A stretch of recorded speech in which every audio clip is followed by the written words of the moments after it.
And as you look at that full list on the final, you also see the image on the tower here at Hayward Field of Raven Rogers, one of the legends of the University of Oregon track and field, and she is in this race trying to make another world team.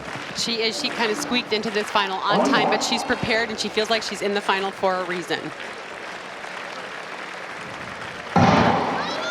Just wonder if there's any intimidation factor, the fact that your image is on the stadium here as we get underway. She's in lane 3 as we get to the early going, and Ajay Wilson showing some very aggressive running here in the early gone, but everybody trying to get into the mix here as they'll move to the inside rail. Roisin Willis coming from the outside. She is the reigning NCAA champion from Stanford.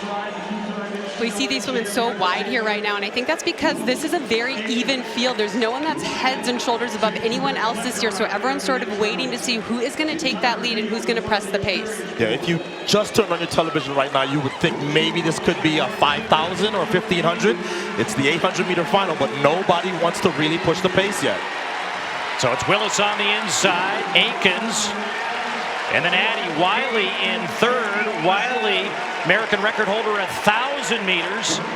Hip number 9 is Megan Hunter out of BYU. She was third here on this track in June at the NCAA Championships. Rogers in 6th position as they head around for the second lap. I don't think anyone wanted to go out front and put that target on their back, but now we see Aikens going to the front and Hunter following her closely, and Herta Klecker in the green waiting for her chance to pounce. This is kind of setting up for those with a great kick, because when you go out in 1 minute flat, the kickers have to like their chances.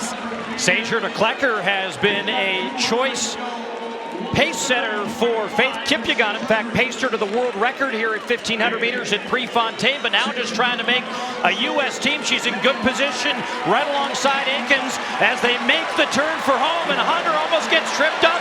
Wiley gets tripped up. Roisin Willis there in third. Willis now digging deep and moving to the lead. Maggie Congdon is coming on the outside. Willis, Congdon, and Klecker at the end.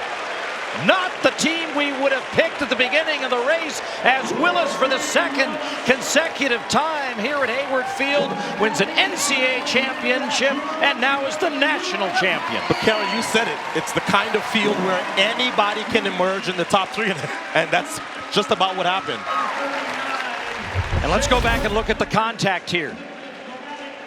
Well, this is what happens when you have such a tight pack. There's so many women coming here. We see Maggie Congdon looking for room. Wiley trips up a little bit on Hunter, and she goes back, and she loses her momentum. But all the way home, look at Congdon coming from the outside here, but Roisin Willis so calm and collected all the way through that line. After a year last year where she didn't really enjoy running, she comes through this year to win the NCAA championship and a national title. And just literally in the last 3 or 4 steps, Nia Aikens went from being on the team to being 4th and not making the trip to Tokyo.